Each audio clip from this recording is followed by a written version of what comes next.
Welcome to the second episode of Mocha Moments by Admitat, and we have a very special guest today. Welcome Nikhil. Nikhil is a young entrepreneur who started his journey at age of 19 और उन्होंने बहुत ही कम उम्र से अपने YouTube, Telegram channel से बहुत सारे पैसे कमाए. So अब उनसे सुनते हैं उनकी जर्नी कि उन्होंने कहाँ से स्टार्ट किया. ये समय है 2016-17 का, जिस टाइम कॉलेज डेज मेरे चल रहे थे. तो उसी टाइम जियो आया. मैंने जियो की सिम ली, तो मैंने भी लाइन में लगा हुआ था नॉर्मली जियो की सिम लेने के लिए. और फिर मैंने देखा कि भाई यूट्यूब पर वीडियोस वगैरह डालनी चाहिए. ये चल ही रहा है मेरा पार्ट टाइम. 1 घंटा 2 घंटा का मैं यूट्यूब पर वीडियोस वगैरह डालता हूँ तो शायद मेरे फॉलोअर्स वगैरह इंक्रीज हो जाए. और मुझे ऑलमोस्ट 1 ईयर हुआ था जिसमें 1 ईयर में मैंने थोड़ी बहुत ऑडियंस अपनी ग्रो कर ली थी. तो हम कह सकते हैं 2017 के एंड तक आते आते मैंने काफ़ी अपनी अच्छी ऑडियंस बना ली थी. और फिर मुझे स्पॉन्सरशिप्स वगैरह कंपनीज के थ्रू मिलनी स्टार्ट हो गई थी. तो अब स्पॉन्सरशिप्स मिलती थी, वो स्पॉन्सरशिप्स 2000 रुपीज़ 3000 इस टाइप से मिल रही थी. अब मैं भी खुश हो जाता था कि भाई एक वीडियो बनाने के 2000 रुपीज़ मिल रहे हैं मुझे. हफ्ते में 2 वीडियोस 3 वीडियोस इजीली मिल रही हैं, तो आराम से मेरे 6000 7000 रुपये बन रहे हैं. ठीक है. मैं और एज अ पार्ट टाइम मेरा काफ़ी ज़्यादा सही लग रहा था मुझे. लेकिन फिर मेरे फ्रेंड ने बताया भाई अगर ऑडियंस तुम्हारी अच्छी खासी बन चुकी है तो क्यों ना इसको ठीक तरीके से यूटिलाइज किया जाए. ये 2000 रुपीज़ में नहीं रोका जाएगा भाई. अगर स्पॉन्सरशिप क्लाइंट हमें दे रहा है तो कुछ सोच समझ कर ही दे रहा होगा, हमसे कुछ ले भी तो रहा होगा. हाँ ठीक जी. है. फिर 2018 आते आते मैंने सिर्फ इसी टाइप से काफ़ी सारे सेल वाले कैंपेन्स चलाए. सिंपल डिस्क्रिप्शन में लिंक्स लगाई और या फिर शॉर्ट्स बनाई. कुछ भी चीज़ें मैंने छोटी छोटी वीडियोस बनाना स्टार्ट किया. उस टाइम शॉर्ट्स तो आया नहीं था, लेकिन फिर भी मैं शॉर्ट फॉर्मेट कंटेंट में आ गया था कि मैं ये चीज़ बताता हूँ और इस टाइप से मुझे थोड़ा रेवेन्यू जनरेट हो जाए.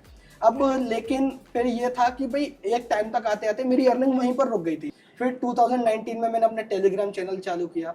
टेलीग्राम पर भी मैंने यूट्यूब की ऑडियंस ट्रांसफर करी. वहाँ पर भी मैं डील्स वगैरह पोस्ट करना स्टार्ट कर दिया. मैं नॉर्मल जो यूट्यूब पर वीडियोस बना रहा हूँ और यूट्यूब की ऑडियंस को टेलीग्राम पर लेकर आ रहा हूँ और उनको कह रहा हूँ कि भाई ये डील्स आप बाय कर सकते हैं मेरी लिंक से. मैं उनको cheap price deals, best discount deals वगैरह प्रोवाइड करता था. फिर धीरे धीरे मुझे आइडिया हुआ कि कूपन्स आते हैं, फिर और भी चीज़ें आती हैं. फिर कुछ कैंपेन्स ऐसे आए थे. ये तो हो गए सेल वाले कैंपेन्स. मैंने सेल वाले कैंपेन्स नॉर्मल डील्स वगैरह से तो प्रमोट करने लगे, लेकिन कुछ other CPA campaign, CPL campaigns पर भी मेरा फोकस गया. आपकी टीम से भी मेरा कांटेक्ट हुआ, मेरे मैनेजर असाइंड हुए, तो उन्होंने मुझे बताया कि आप साइन अप वाले कैंपेन्स प्रमोट कर सकते हैं. तो आपने different category of campaigns, e-com हो गए, बीएफएसआई हो गए. हाँ. तो अब मैंने वो कैंपेन्स डाला मैंने एक बार अपने चैनल पर, लेकिन इतनी अच्छी एंगेजमेंट मुझे नहीं मिली उसकी. ठीक है. मैंने सेल वाले भी डाले तो इतनी ज़्यादा रेस्पॉन्स नहीं आ रहा था. अगर मैं बात करूं फ्लिपकार्ट की, अमेजन की, इसके यूज़र इजीली, क्योंकि बिग ब्रांड्स बन चुकी हैं तो इसीलिए यूज़र इस पर इजीली ट्रस्ट कर लेता है. लेकिन जो छोटी छोटी ब्रांड्स थी जो अभी न्यू आ रही थी, लेकिन उनके पे आउट काफ़ी ज़्यादा हाई थे, जिसमें हम अच्छा खासा रेवेन्यू अपना जनरेट कर सकते थे और यूज़र को भी बता सकते थे कि भाई ये कुछ ब्रांड्स आई हुए हैं, काफ़ी पॉपुलर बन सकती है आने वाले टाइम में और काफ़ी बढ़िया प्रोडक्ट्स हैं इनके भी. तो दोनों साइड्स अगर हम देखें तो यूज़र का बेनिफिट ये होता है कि ब्रांड्स उनके लिए डील्स बनाकर दे रही हैं, बढ़िया प्रोडक्ट ऑफर कर रही है और प्लस हमें अभी रेवेन्यू अच्छा खासा जनरेट हो रहा है. क्योंकि हमें समझ नहीं आ रहा था कैसे वर्क करेंगे. मेरा बैकग्राउंड में बीटेक करी हुई सिविल इंजीनियरिंग से.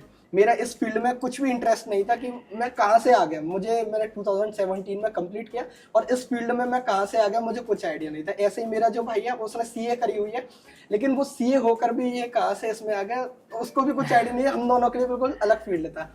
ये बहुत ही इंटरेस्टिंग है निखिल. जैसे आपने बताया कि आप एक साइड हसल की तरह ये स्टार्ट कर रहे थे. हाँ. पर आपको कब लगा कि ये साइड हसल को मैं मेन अपना बिजनेस बना लेता हूँ? कितनी अर्निंग्स आपने करी कि आपको लगा कि हाँ ये अर्निंग्स, जैसे आपने 6 डिजिट्स में अर्न करना शुरू करा मंथली, तो अब आपको लगा कि अब हम मेन हसल बना लेते हैं ऐसे? मेन चीज़ ये था जब 2019 की बात आई थी. 2019 में मैंने सोचा, तो मेरे भाई ने और मैंने एक सोचा कि एक वेबसाइट बनाते हैं. वेबसाइट की होस्टिंग के लिए मैं पैसे नहीं खर्च कर पा रहा था कि मुझे होस्टिंग ले भी चलेगी कि नहीं चलेगी. उस टाइम होस्टिंग मैंने सबसे चीपेस्ट प्राइस 105 रुपीज़ की थी. मैंने कही कि 105 रुपीज़ में लेना चाहिए कि नहीं लेना चाहिए, मुझे कुछ आइडिया नहीं था.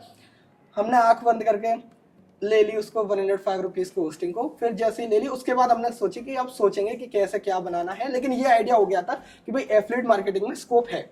हमने ये आइडिया हो गया था कि स्कोप है और यहाँ से कुछ ना कुछ कर सकते हैं। जहाँ हम अभी 30,000 50,000 पर अटके हुए हैं, इससे ऊपर ग्रो तो कुछ ना कुछ करना पड़ेगा हमें। तो आपको लगता है कि पर पोस्ट से ज्यादा आप कॉस्ट पर सेल के लिंक लगा के डिस्क्रिप्शन में बहुत ज्यादा पैसे कमा सकते हैं? वो इजीली हम जहाँ मुझे पेड पोस्ट या कुछ भी मैं पेड मार्केटिंग कर रहा हूँ, मुझे 2,000-3,000 रुपए मिल रहे हैं। वहीं अगर मैं अपनी एक एफिलिएट लिंक लगा रहा हूँ तो एफिलिएट लिंक की अर्निंग्स मुझे बहुत ज्यादा मिल रही है। उसका लाइक आप कह सकते हैं 10 to 20x मुझे इजीली मिल जाएगा, और वो एक कंसिस्टेंट अर्निंग हो जाती है, राइट? आपको बार बार ही ब्रांड के पास नहीं जाना है या फिर कोई नेटवर्क के पास नहीं जाना। आपने एक बार लिंक लगा लिया, जैसे आपने एडमिट का लिंक लगाया, और आप उससे हमेशा अर्न करते रहेंगे जब तक वो कैंपेन लाइव रहेगा। मेन चीज इसमें ये आता है कि अगर मैं किसी ब्रांड का लिंक लगा रहा हूँ तो ब्रांड को ये दिखता है कि भाई कि ये जो पब्लिशर है या ये जो इन्फ्लुएंसर है ये मुझे रेवेन्यू जनरेट करके दे रहा है, मेरी सेल यहाँ पर कर रहा है, तो उसको भी एक कॉन्फिडेंस आ जाता है कि वो उसको इससे बढ़िया बढ़िया डील्स बना कर दे, पे आउट अच्छा ऑफर करे, साथ ही साथ उसको यूजर मिले, ऑब्वियसली यूजर मिले उसको, तो उसके दोनों तरफ से बेनिफिट मिल जाता है। तो एफिलिएट मार्केटिंग सबसे बेस्ट रहती है as compare to paid post वगैरह अगर हम करते हैं तो उसमें रेवेन्यू हमारा काफी अच्छा जनरेट हो जाता है इजीली। ये बहुत ही अच्छा लगा जान के, क्योंकि बहुत सारे यूट्यूबर्स और टेलीग्रामर्स को लगता है कि नहीं हमें फिक्स कॉस्ट ही मिलना चाहिए, हमें सेल पे नहीं करना चाहिए, पर आई थिंक वो कंसिस्टेंट अर्निंग और वो जो लिंक से हम बहुत सारे प्रमोट करके पैसे कमा सकते हैं जैसे कि आप कमा रहे हो, वो बहुत ही एक्साइटिंग हो सकता है। अब इसके बाद अगर मैं एक और आपको बताऊं, इसमें एक और चीज ऐड ऑन करूं, तो अभी मैं सिर्फ सीपीएस कैंपेन्स प्रमोट कर रहा था, लेकिन सीपीएस में वही जैसा कि मैंने आपको बताया था 30,000 50,000 50,000 60,000 यही बन रहा था, मेरा रेवेन्यू जनरेट हो रहा था। कैसे इसको मैं ग्रो करूं, तो काफी सारे और कैंपेन्स आए, BFSI के आए, क्रेडिट कार्ड्स के आए। सबसे ज्यादा जो अभी हाई डिमांडिंग में अगर मैं अभी की प्रेजेंट की आपको बताऊं तो क्रेडिट कार्ड फाइनेंस इस टाइम बूस्ट कर रहा है वेरी नाइस। तो क्योंकि एक तो पे आउट अच्छा है, यूजर को क्रेडिट कार्ड्स की नीड है, यूजर को अभी आइडिया नहीं है कि क्रेडिट कार्ड्स वगैरह क्या चीज होती है, तो इस टाइम हम अब, लेकिन मेन चीज ये है कि यूजर क्यों लेगा भाई उस बैंक का क्रेडिट कार्ड, या अगर मैं सीपीएस पर भी कर रहा हूँ तो आप उसके पूरे फीचर्स बताते हैं डिस्क्रिप्शन में, है ना? लेकिन स्टिल यूजर के दिमाग में एक ट्रस्ट फैक्टर आ जाता है कि वो क्यों लेगा। एक तो मेन चीज ये है हमारी ऑडियंस इतनी बड़ी हो चुकी है, काफी अच्छे बॉन्ड बन चुका है हमारा यूजर्स के साथ, तो वो ट्रस्ट फैक्टर अगर मैं कहता हूँ तो मुझे भी सोच समझ के बोलना पड़ता है कि भाई ये चीज मैं प्रमोट ना करूं, इलीगल चीज प्रमोट ना करूं जो आजकल मार्केट में चल रही है, तो वो चीजें मुझे भी सोच समझ ये टेलीग्राम और यूट्यूबर के लिए बहुत इंपॉर्टेंट है कि उसके जो यूजर्स हैं और उसके जो फॉलोअर्स हैं वो उस पर ट्रस्ट करें। आई थिंक वो आपने वो ट्रस्ट बिल्ड किया, उस चैनल पे सब्सक्राइबर्स लेकर आए, उसके बाद आपने स्टार्ट किया उसको मोनेटाइज करना। अच्छा निखिल, बहुत सारे लोग ऐसे हैं जो पैसा कमाना चाहते हैं, राइट? और नॉट जस्ट साइड हसल पर मेन हसल्स को शिफ्ट करके, तो आपको क्या लगता है कि कैसे किसी को ये स्टार्ट करना चाहिए अपने चैनल पे? और हर किसी को ना एक हिकअप होती है कि मैं अपने पैसे लगाऊं, मुझे पैसा नहीं मिले, तो आपको क्या लगता है वो कितनी इन्वेस्टमेंट होती होगी? मेन चीज ये है, अगर मुझे एफिलिएट मार्केटिंग चालू करनी है तो एफिलिएट मार्केटिंग ही इकलौता ऐसा बिजनेस है जिसमें मुझे जीरो इन्वेस्टमेंट है, मुझे कुछ इन्वेस्टमेंट करना ही नहीं है। मैंने भी स्टार्टिंग करी, जब मैंने थोड़ा बहुत अर्न कर लिया तब मैंने अपनी होस्टिंग ली, मैंने यहाँ पर अलग अलग चीजें करी तब किया, लेकिन स्टार्टिंग में मेन चीज ये है, मेन फोकस ये करना होता है एफिलिएट मार्केटिंग अगर आपको करनी है तो आपके पास ऑडियंस बिल्डअप होना चाहिए। मेन चीज ऑडियंस आनी चाहिए। अब ऑडियंस कहाँ से आएगी? अगर मेरा जो टॉपिक जिस पर मैं इन्फ्लुएंस कर रहा हूँ ऑडियंस को अपनी, वो जेन्युइन होगा या फिर दूसरे से हटकर होगा। अगर आप भी सेम चीज बना रही है, मैं भी सेम चीज बना रहा हूँ, आपका कुकिंग चैनल है, मेरा भी कुकिंग चैनल है, तो मुझे कोई क्यों देखेंगे। लेकिन अगर उसी कुकिंग चैनल में मैं कुछ हटकर कुछ चीज कर दूं, कोई न्यू डिश बनाकर आपको दिखा दूं, कुछ न्यू चीज कर दूं, तो ऑडियंस थोड़ा बहुत इनोवेशन ऑफ कंटेंट। तो सबसे पहले आपको अगर एफिलिएट मार्केटिंग करनी है तो ऑडियंस बिल्डअप करनी होगी। आप अपने फैमिली में, फ्रेंड्स में उनसे कह सकते हैं कि अगर आपको कुछ भी चीज बाय अप करनी है या कुछ भी परचेस करना है तो आप मुझे बता सकते हैं, हम 50-50 कर सकते हैं। मेन चीज यही तो है, एटलीस्ट जो सब ब्रांड रेफर करना कर सकते हैं कि मैं उनको बता सकता हूँ कि ये चीप प्राइस डील्स चल रही हैं। जिस टाइप से मैंने स्टार्ट किया, मैं अभी भी अपने चैनल पर cheap price deals, discounted deals, लूट ऑफर्स, ये सारी चीजें बताते रहता हूँ। तो ऑडियंस को बेनिफिट अपना होता है कि उसको डिस्काउंट मिल रहा है, सारी चीजें मिल रही है, और मुझे उससे अपनी अर्निंग्स हो रही है एफिलिएट मार्केटिंग की। प्लस जैसे ही आपकी ऑडियंस बिल्डअप हो जाएगी धीमे धीमे, फिर आपको ब्रांड्स के पास नहीं जाना, ब्रांड्स ऑटोमेटिकली आपके पास आ ही जाएंगे। ये मैंने भी देखा। आपको ब्रांड्स के पास नहीं भागना, इधर चला गया मैं उधर चला गया। ब्रांड्स ऑटोमेटिक, अगर आपको लगता है कि आपके में दम है तो आप कुछ भी चीज कर सकते हैं। और जरूरी नहीं कि एफिलिएट मार्केटिंग की भाई जैसे मैंने स्टार्ट किया चीप प्राइस डील्स का, इसी में हो सकती है। आपको सोचना है, लाइक आपने फाइनेंस का चैनल बनाया तो जैसा मैंने आपको कहा कि आप क्रेडिट कार्ड्स, लोन, ये सारी चीजें, इंश्योरेंस, ये पुश कर सकते हैं एफिलिएट मार्केटिंग में। अगर आपने किसी हेल्थ रिलेटेड चैनल बनाया जो कि आजकल पॉपुलरिटी में है, तो आपको प्रोटीन पाउडर्स, सप्लीमेंट्स, इनके बारे में बता सकते हैं। मेन चीज ये है, आप एफिलिएट मार्केटिंग किसी भी वेबसाइट पर रजिस्टर कीजिए, ठीक है। जैसे आपने रजिस्टर किया वहां पर आपको पे आउट शो हो जाएंगे। आप देखिए कि किस ब्रांड में पोटेंशियल आपको लग रहा है कि जो आप प्रमोट, और उसी के बारे में कंटेंट बना के आप उसको मोनेटाइज कीजिए। अब और लेकिन उसमें मेन चीज ये भी, आपको इंटरेस्ट होना चाहिए उस फील्ड में। अगर आपको इंटरेस्ट ही नहीं है तो आप उस चीज में बता ही नहीं पाएंगे, आप प्रो नहीं हो पाएंगे उस फील्ड में। आपको प्रो होना पहले जरूरी है, उसके बाद आप अपनी ऑडियंस को सलाह दे पाएंगे। अब मैं किसी चीज में प्रो नहीं हूँ, अब मैं कुछ भी बोलता चला जाऊं, यूजर भरोसा ही नहीं करे। ट्रस्ट फैक्टर सबसे मेन होता है। अगर एफिलिएट मार्केटिंग में कुछ चीज है, यूजर को ट्रस्ट बनना चाहिए कि यूजर ट्रस्ट। आपकी भी बहुत लर्निंग रही होगी निखिल, तो जैसे आपने जब ये काम किया तो आपको लगा कि मुझे ये कर लेना चाहिए था या ये नहीं करना चाहिए था, तो ऐसी कोई लर्निंग जो बहुत सारे यूट्यूबर्स के लिए हो कि ये करना ठीक है, ये करना नहीं ठीक है, आपने कुछ आपकी जर्नी में जब भी आपने कुछ किया और आपको लगा कि पीछे जाके मुझे ऐसे ठीक कर लेना चाहिए था, मुझे I want to know about that success story and those verification you did. Main चीज ये थी कि स्टार्टिंग के डेज में मैं एक ही जगह पर अटका रह गया था। ये मेरा ड्रॉबैक था कि मैं एक ही जगह रुक गया था।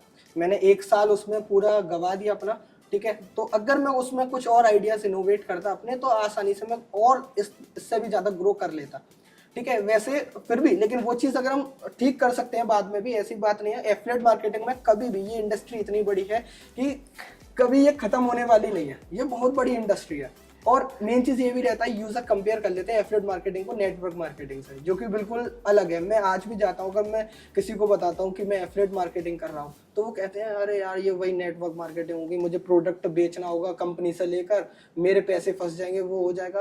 तो मैं उनको यही बताता हूँ भाई इसमें आपको कुछ नहीं करना, बस आपको कंपनीज की लिंक प्रमोट करनी है, ऑटोमेटिकली यूजर कंपनी की साइट पर ही जाकर, और वो कंटेंट काफी जेन्युइन होना चाहिए, कनेक्टेड टू यूजर होना चाहिए। इसमें सिंपल मेथड यही है, अगर आपको ग्रो करना है एफिलिएट मार्केटिंग के इस फील्ड में, इस बिजनेस अगर आपको एस्टेब्लिश करना है एफिलिएट मार्केटिंग में, सबसे पहला आपको ऑडियंस होनी चाहिए। ऑडियंस आपने बिल्टअप कर ली, ट्रस्ट फैक्टर आ गया। इसके बाद आप सिंपल आप कंटेंट उसी चीज़ में बनाइए जिसमें आपको लग रहा है कि इसमें पे आउट ज़्यादा है, ऑफरिंग ज़्यादा है, इसमें डील्स ज़्यादा अच्छी अच्छी बनकर आ रही हैं। उसी फील्ड के टॉपिक्स को पकड़िए और अपनी उसी में ऑडियंस बिल्ड कीजिए। उसके बाद जिस भी कैटेगरी, काफ़ी सारी कैटेगरी हैं, वास्ट कैटेगरीज हैं, तो उसमें आप ऑडियंस बिल्डअप करके लिंक्स को प्रमोट कीजिए। आपको सिंपल रेवेन्यू जनरेट हो जाएगा। जैसे ही आपके पास कुछ रेवेन्यू आ जाएगा, फिर इसके बाद आप एक्सपेंड कीजिए, जैसे कि मैंने किया। एक बार मेरे पास YouTube चल गया, टेलीग्राम से मैंने अच्छी खासी अर्निंग अपनी कर ली, अभी भी चल रही है। उसके बाद फिर मैंने सोचा कि अभी तो सिर्फ मैं अपने चैनल के साथ कर रहा हूँ कि भाई यहाँ पर भी तो लिंक्स अगर वगैरह लिख सकती हैं। गूगल पर कोई चीज़ सर्च कर रहा है तो मैंने नॉर्मल ब्लॉग्स लिखे, like top 5 AC deals, top 5 refrigerator deals, तो इस टाइप से मैंने ब्लॉग बनाया। या फिर आप ट्रेवल के लिए अगर आप बना रहे हैं तो काफ़ी सारे कैंपेन्स हैं, GoIbiBo, Booking.com, इस टाइप से काफी सारे कैंपेन्स हैं जिनको आप प्रमोट कर सकते हैं। और तो बेसिकली चाहे आप एक ब्लॉगर हो या आप यूट्यूबर हो या टेलीग्रामर हो, आप एफिलिएट मार्केटिंग से किसी भी नेटवर्क से कैंपेन लेके और प्रमोट कर सकते हैं। मेन चीज आपको वो नीश देखनी है, वो कंटेंट देखना है कि किस पर आप फोकस कर रहे हैं। अगर आप ट्रेवल पर फोकस कर रहे हैं तो आप मानेंगे नहीं कि हर चीज में पे आउट है एफिलिएट मार्केटिंग में। आपको लगता है, जैसे कि अगर मैं ट्रेवल की बात करूं तो ट्रेवलिंग के लिए अगर आप जो कैंपेन्स आते हैं उनमें अगर आप पे आउट देखेंगे तो 5%, 10% इस टाइप से होता है, समथिंग लाइक दिस। लेकिन आप वो तो देखिए कि उनकी जो ऑर्डर वैल्यू जा रही है, जो वो बुक कर रहे हैं, वो कितनी ज्यादा पड़ी है कि मिनिमम ऑर्डर वैल्यू ही इतनी ज्यादा हाई है, तो आपका रेवेन्यू ऑटोमेटिकली हाई ही जनरेट होगा। जैसे बहुत सारे ब्रांड्स को लगता है कि एफिलिएट मार्केटिंग में ना सिर्फ डील्स ही चलती हैं, पर जैसे आपने समझाया, आप प्रोडक्ट के बारे में भी बताते हो, आप कंटेंट क्रिएट करते हो, तो आप उसके बारे में बताओगे कैसे ब्रांड को वो वैल्यू एडिशन होता है कि एक यूट्यूबर और टेलीग्रामर से काम करके कैसे एक ब्रांड को एक वैल्यू मिलती है उसके ब्रांड के लिए। मेन चीज ये है कि ब्रांड का भी जितना फायदा हमारा होता है 50% benefit he, it's a partnership. अब ब्रांड को क्या फायदा होगा, वो उसको ये होगा कि अगर आप मेरे पास आई हैं, ठीक है, अब आप बिल्कुल न्यू है, आपको कुछ आइडिया नहीं है मार्केट कैसा चल रहा है, क्या चल रहा है, पहली चीज तो मैं आपको इंट्रोड्यूस करवा पाऊंगा मार्केट से, कि मार्केट में ये चीज चल रही है, आप मुझे ये चीज बनाकर दीजिए, ये डील बनाकर दीजिए। हाँ, वो जो कंपटीशन एनालिसिस होता है, तो वो चीज मेरे लिए भी इजी रहेगा उसको प्रमोट करना, और आपको भी अच्छी खासी सेल्स मिल जाएंगी उसमें। तो पहली चीज तो ये रहती है। और दूसरी चीज ये है, ब्रांड का नेम बनता है, ब्रांड बन जाती है। मेन चीज ये है हमारे थ्रू, क्योंकि हमारा और ऑडियंस का बॉन्ड काफी ज्यादा अच्छा है। हाँ, तो आप अवेयरनेस से लेकर कंसिडरेशन से लेकर फिर ऑफर देके पूरा कन्वर्ट कराते हो, तो बेसिकली पूरा मार्केटिंग फनल तो कवर ये करते हो। सारी चीजें हम कवर कर लेते हैं इसी में। अब प्लस कभी कभार जैसे ये होता है, ब्रांड्स भी हमसे कह देती है कि कभी कभार जैसे कि कुछ आप अपनी तरफ से ही कैशबैक दीजिए या कुछ भी दीजिए। कभी कभार ब्रांड्स इतना ज़्यादा हमें पे आउट वगैरह ऑफर कर देती हैं, जिससे कि या फिर उनको अवेयरनेस फैलानी होती है कि अपने प्रोडक्ट के रिलेटेड। तो अगर वो डाइल्यूट करना चाहते हैं तो वो इजीली कर लेते हैं, लेकिन उसके थ्रू अगर वो डाइल्यूट भी कर रहे हैं तो उनको काफ़ी ज़्यादा अच्छा रेवेन्यू जनरेट होकर मिलता है, क्योंकि ब्रांड्स हमको सिर्फ फर्स्ट ऑर्डर के लिए पेबल करेगी, न्यू यूज़र के लिए। लेकिन हमारा ट्रस्ट फैक्टर वो काम आता है। अगर मैं अपने ऑडियंस को बता रहा हूँ कि ये प्रोडक्ट आप ले लीजिए, फर्स्ट टाइम के लिए वो ले लेगा। अब ब्रांड ने पे आउट अच्छा ऑफर करके वो प्रोडक्ट हमने निकाल दिया, यूजर के एंड यूजर तक वो प्रोडक्ट पहुंच गया। लेकिन जो रिपीट यूजर आता है, अगर ब्रांड को लगता है कि क्लाइंट को लग रहा है कि मेरे प्रोडक्ट में दम है, तो वो रिपीट यूजर जरूर आएगा उसके पास, और ब्रांड फिर हमें रिपीट यूजर का पे नहीं कर रही है। तो आप ये बोलना चाहते हैं कि ये एक्विजिशन का एक बहुत ही इफेक्टिव तरीका है और बहुत ही फुल प्रूफ तरीका है ब्रांड्स के लिए, कि वो बहुत सारे कस्टमर्स, जेन्युइन कस्टमर्स जो रिलेट करते हैं उनके ब्रांड के साथ, वो कर सकते हैं इजीली। अच्छा निखिल, एक बहुत ही एक्साइटिंग है ये सब। आपने इतनी कम उम्र में शुरू कर दिया, आपने बताया आपने 19 साल से, और आप अब सिर्फ 25 साल के और ऑलरेडी बहुत सारे पैसे कमा रहे हो। तो ये जान के बहुत अच्छा लग रहा है कि आपने ये जर्नी शुरू करी। पर आई थिंक ये जर्नी में ना आपकी बेस्ट लर्निंग क्या है, कि this is my best learning, कि मैं यहाँ पहुँचना चाहता हूँ, ये मेरा गोल है। वो लर्निंग और आपका गोल अब क्या है? मेन चीज़ यही है, अगर मैं आपको बताऊं, मेरा इस फील्ड से पहली चीज़ तो कोई भी इंटरेस्ट नहीं था। हम बीच में टपक कर आ चुके हैं इस फील्ड में, हमें कोई आइडिया नहीं था इस फील्ड का। अब लेकिन आ चुके हैं, तो अब काफ़ी चीज़ें हमें सीखने को तो मिल ही गई। लेकिन फिर हमें रियलाइज़ हुआ ये सारी चीज़ें कि वर्क कैसे करते हैं। पहले हमें कुछ आइडिया नहीं था कैसे क्या चीज़ होती है, लेकिन जैसे जैसे हम धीरे धीरे सीखते जा रहे हैं। मैं आपके इंटरव्यूज़ देखता हूँ, आपकी स्पीचेस देखता हूँ, काफ़ी ज़्यादा लोगों की स्पीचेस वगैरह देखता हूँ, तो मुझे सीखने को मिलता है। अब वो जो चीज़ें मैं सीखते जा रहा हूँ उसको मैं इम्प्लीमेंट कर रहा हूँ अपने अंदर, ठीक है। और उसके बाद भाई सीधी सी बात है कि सभी का एम होता है कि अगर आज मैंने 50,000 कमाए, कल मैं 1 लाख रुपए कमाऊँ। आज मैं यहाँ पर बैठा हूँ तो कल आगे कुछ और करूँ। अभी मैंने सिर्फ कैशबैक वेबसाइट के बारे में सोचा, मैंने इन्फ्लुएंसर मार्केटिंग के बारे में सोचा। इसके बाद मैं सोचना चाह रहा हूँ कि अब इससे भी बड़ा, अभी काफी सारे प्लान्स हैं जो कि मैं बता नहीं सकता, रिवील नहीं कर सकता। बिल्कुल बिल्कुल। वो प्रोजेक्ट्स मेरे अभी ऑनगोइंग पे हैं, वो अभी टेस्टिंग फेज में है। तो आप एक फुल टाइम गिग बना चुके हो इसको, ये एफिलिएट मार्केटिंग आपका? ये है कि अभी मैंने सोचा, लेकिन मैं ये चाहता हूँ कि अपनी टीम को ज्यादा बड़ा एक्सपेंड ना करूँ, क्योंकि मैं अगर आप वेबसाइट भी अगर आप मेरी चेक करेंगे, कुछ भी चेक करेंगे, मैं फुली ऑटोमेटेड चीजों पे जाना चाहता हूँ। मेंबर्स जितने कम रहेंगे उससे फायदा, देखिए तो एफिलिएट मार्केटिंग टेक्नोलॉजी साथ में मैरी करती है, राइट? हाँ। तो ये चीज, इससे फायदा क्या होता है, देखिए मेन चीज ये रहता है कि जितनी कम मेंबर्स होंगे तो प्रॉफिट हमारा ज्यादा होगा। अगर प्रॉफिट मेरा ज्यादा हो रहा है तो मैं ब्रांड से कम कॉस्टिंग पर वो कैंपेन को रन करवा सकता हूँ। प्लस एंड यूजर को भी अगर मुझे मान लीजिए कैशबैक देना है, कुछ भी देना है, या कैशबैक मैं नहीं भी दे रहा हूँ, कोई जेन्युइन डील है, कोई बढ़िया डील है, मैं प्रमोट कर रहा हूँ, तो वो इजीली हो जाएगी। तो ब्रांड का फायदा ये होगा कि वो कम कॉस्टिंग में मेरे पास आ जाएंगे। प्लस एंड यूजर का ये फायदा होगा, अगर मैं उसको कैशबैक भी दे रहा हूँ तो ज्यादा कैशबैक मैं उसको ऑफर कर सकता हूँ, ठीक है। क्योंकि अगर जितनी बड़ी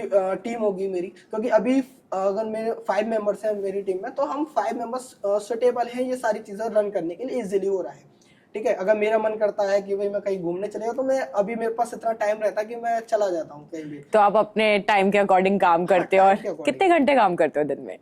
मैं जैसा कि मैंने आपको बताया, सब कुछ मैंने ऑटोमेटेड चीजों पे लगाया हुआ है, तो इतना मैं ज्यादा टाइम फ्री रहता हूँ। मैं आपको कि अगर मैं वैसे, लेकिन मेरा जो मेन दिमाग चलता है, मेरे और मेरे भाई का जो मेन दिमाग चलता है, वो सुबह उठकर चलता है। मैं सुबह 4:30-5 बजे उठकर काम करने बैठ जाता हूँ। बस सुबह मैंने काम किया, उसके बाद 1-2 घंटे मैं काम करूँगा, उसके बाद फिर मैं आगे की लाइक मुझे जो मेरा डेली रूटीन है, एक्सरसाइज करनी है, वो करना है, फिर मैं स्टार्ट करता हूँ ये सारी चीज़ें। मेरा सुबह के टाइम पर इतना अच्छा दिमाग चलता है, फिर जो कि जो बिजनेस आवर्स होते हैं लाइक 9 AM 10 AM, फिर उस टाइम मेरा नहीं चलता, मैं जेन्युइनली आपको बता रहा हूँ। फिर मैं तो थोड़ा आप एक मॉर्निंग पर्सन है जो जल्दी हाँ, उठ के अपने फोकस करते हैं। मेरा मेन एम यही रहता है कि मैं अपने दोपहर के 1 बजे 2 बजे तक अपना सब कुछ फ्री हो जाऊं बिल्कुल। उसके बाद कि मेरा मन कर रहा है यहाँ घूमने चला गया, मैं वहाँ चला गया, तो वो अगर लेकिन जब कुछ काम आ जाता है लाइक सेल पीरियड है या कुछ है, तो उस टाइम मुझे फोकस करना पड़ता है। लेकिन अगर मैं नॉर्मल डेज की बात करूँ तो मैं ट्राई करता हूँ कि 1 या 2 बजे तक मैं अपने सब कुछ क्लियर कर लूँ सारी चीज़ें। उसके बाद मैं कहीं भी फ्री हूँ, कुछ भी कर रहा हूँ, घर में आराम कर रहा हूँ, फोन चला रहा हूँ बहुत ही या फिर बढ़िया। मूवी देखने जा रहा हूँ, तो मैं सब कुछ ऑटोमेट पे चलता है। हाँ।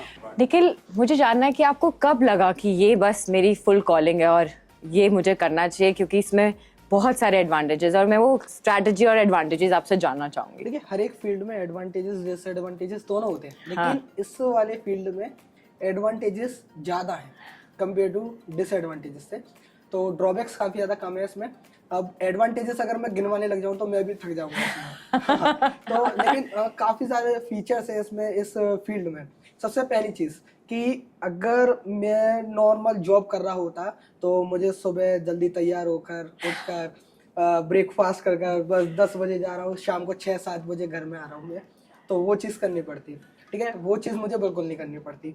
मैं और इसमें मैं अगर कहीं भी बैठा हूँ, बस मेरे पास मेरे हाथ में मोबाइल होना चाहिए, मेरा लैपटॉप होना चाहिए, बस मेरा काम हो जाएगा। मैं कहीं भी बैठा हूँ, मैं ड्राइव कर रहा हूँ, कुछ भी कर रहा हूँ, मैं बैठा हुआ हूँ, बस मोबाइल नेटवर्क आ रहे हैं, नेट चालू, मेरा काम हो जाएगा इजीली। मुझे 9 to 5 जॉब नहीं करनी पड़ेगी इस चीज़ में। सेकंड चीज़ ये है कि मैं टाइम दे पाता हूँ इजीली, प्रॉफिट काफ़ी ज़्यादा है, इन्वेस्टमेंट बिल्कुल नहीं है, ज़ीरो इन्वेस्टमेंट है। आपको कुछ भी इन्वेस्ट, सबसे जो मेन चीज़ अगर एक नॉर्मल इंडियन के दिमाग में आती है, अगर उसको अपना बिजनेस स्टार्ट करना है या कुछ भी चीज़ करनी है, तो वो सबसे पहले उसके दिमाग में यही आती है कि पैसा डालना पड़ेगा, उसका आरओआई कब आएगी। हाँ, या कि मैं अगर आज अपने पैसे इन्वेस्ट कर रहा हूँ तो मुझे कब उसका रिटर्न मिलेगा। तो वो इसमें जीरो इन्वेस्टमेंट है। अगर आपको रिटर्न मिलता है तो बढ़िया है, नहीं मिलता है तो भी बढ़िया है, क्योंकि आपका कुछ भी जा नहीं रहा है इसमें। पर एक कंसिस्टेंसी चाहिए होती है ना इसको। आपको कितना टाइम लगा कि वो आपकी फर्स्ट अर्निंग आई? हाँ, वो कंसिस्टेंसी चाहिए। मुझे लगभग 1 से 1.5 साल लगे। मुझे भी घर में सब कहते थे कि भाई तू ये कर क्या रहा है, ठीक है, कि ये मत कर, जॉब कर ले। क्योंकि जब भाई मेरी बीटेक कंप्लीट हुई, सारी चीज़ें कंप्लीट हुई, तो घर वालों भी कहते हैं कि भाई जॉब कर ले, कुछ ना कुछ अर्निंग हो जाएगी, वहाँ से आ जाएगी। लेकिन हाँ, घर वाले भी काफ़ी ज़्यादा सपोर्टिव थे। मैंने कहा था कि भाई मैं कुछ कर रहा हूँ, मुझे करने दो। और आप सिर्फ 19 साल के थे तब। हाँ, मुझे रूम पर अपने कमरे में बैठे रहने दो, ठीक है, अच्छा सुबह हो रात हो, मुझे करने दो, ठीक है। और बस मेरे पास मेरा मोबाइल था, एक छोटा सा कंप्यूटर था मेरे पास जिसमें विंडो 7 चलती थी। तो वो चल रहा था। तो उस टाइम भी विंडो 7 फ्री में चलती थी, तो इसलिए मैं अपग्रेड नहीं कर रहा था। मैंने वो चल रही है, चलने दो। फिर धीमे धीमे जैसे जैसे मैंने डाला, 1 से 1.5 साल हुई, तो मेरी, अगर मैं आपको बताऊं, अगर 2017 में मैंने, जहाँ मैं आपको बताना स्टार्ट किया था, तो मेरी जो फर्स्ट अर्निंग आई थी वो 6,000 रुपये आई थी बस। वो 6,000 रुपये, वो भी 1 साल के बाद आई थी। तो वो मेरी 1 साल की पूरी अर्निंग थी 6,000 रुपये, ठीक है। तो उस 6,000 में से मैंने, मुझे आज भी याद है, वो 6,000 में से 100 रुपये का नोट मैं एटीएम से विड्रॉ करके आया था। फर्स्ट मैंने 100 रुपीज निकाले थे।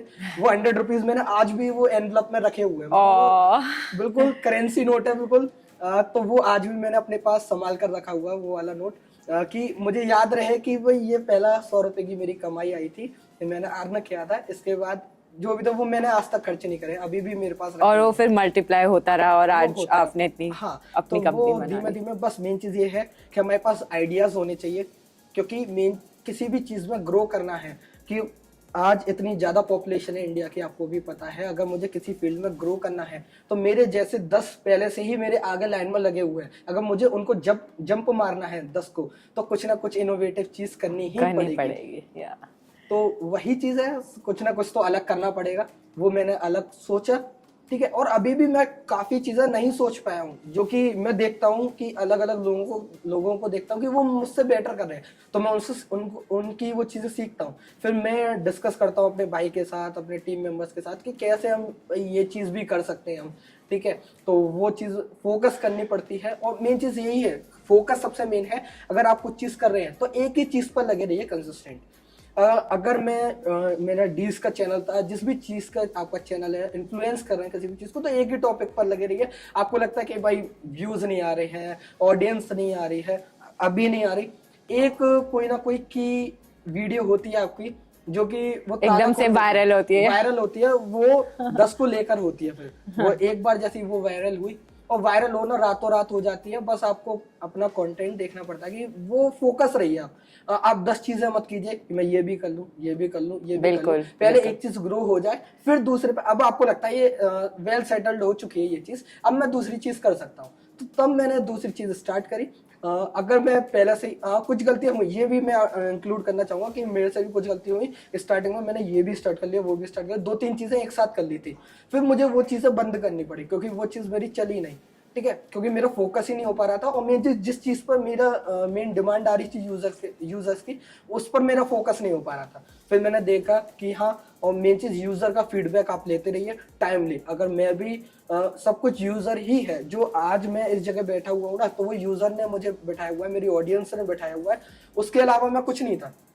अगर मैं उनके साथ थोड़ी भी चीट कर लेता हूँ, थोड़ी भी चीटिंग कर लेता हूँ, तो वो भाई मैं तो अपना रेवेन्यू जनरेट कर लूंगा, लेकिन उसके साथ जो लॉस होगा।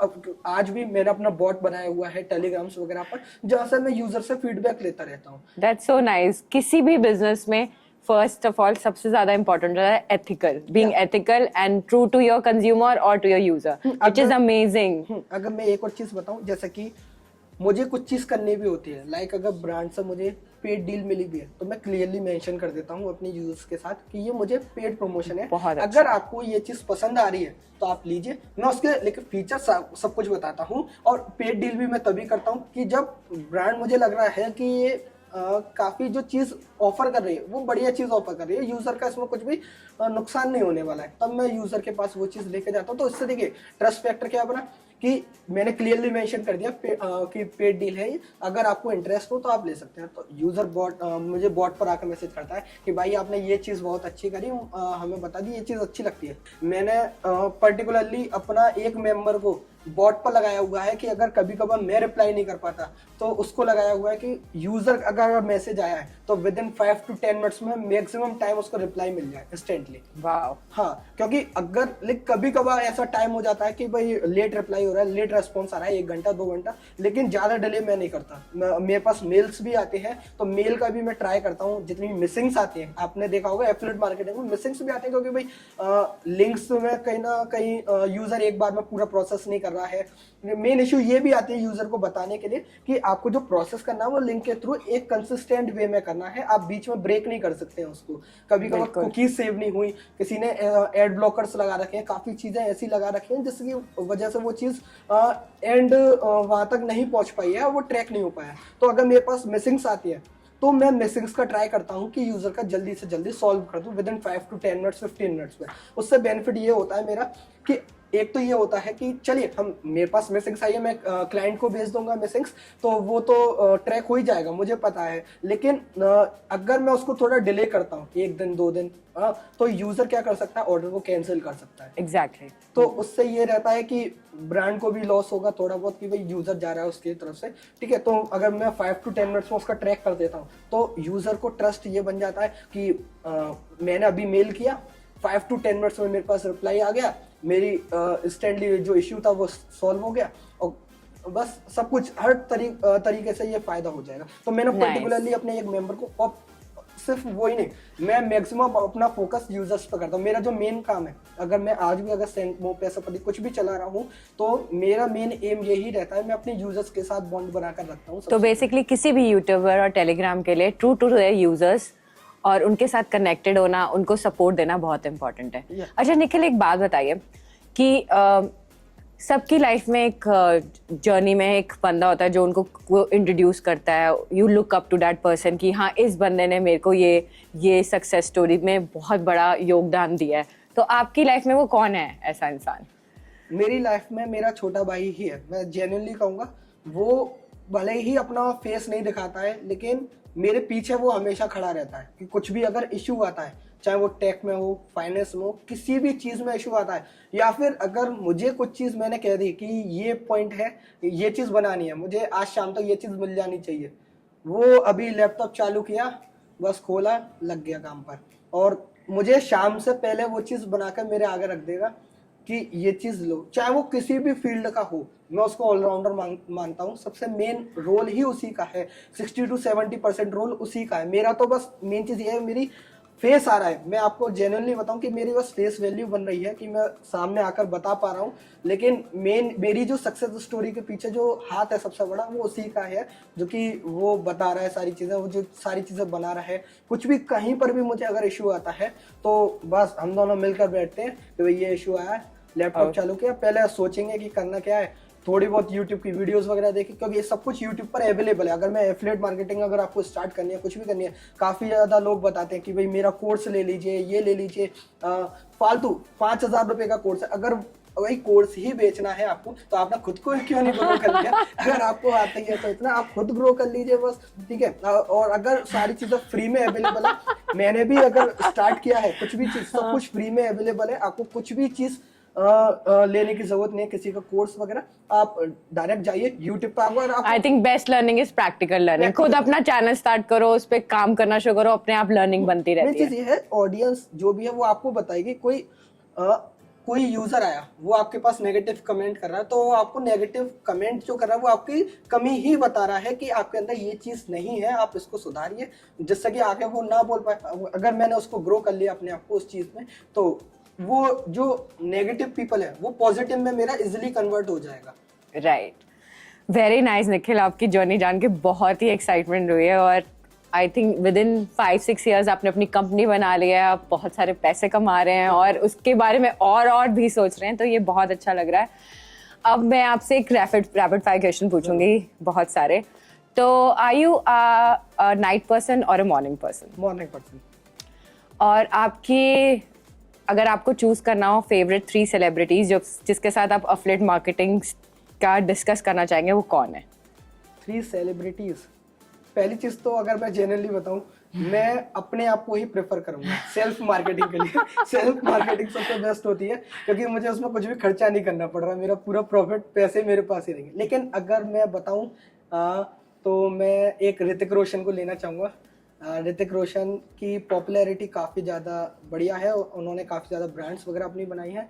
सेकेंडली मैं किसी एंटरप्रेन्योर को ही लेना चाहूँगा, जस्ट लाइक यू। हाँ, नहीं, उससे ये रहता है कि किसी की जर्नी बताना, कि अगर मैं आपकी जर्नी बता रहा हूँ एंड यूज़र को, तो वो ज़्यादा बॉन्ड बन जाता है। एज अगर मैं किसी सेलिब्रिटी को भी लगा रहा हूँ तो उसकी फेम है, मैं जानता हूँ कि उसकी फेम है, लेकिन वो कनेक्शन नहीं बन पा रहा जो इजीली हमारे थ्रू कनेक्शन बन जाएगा।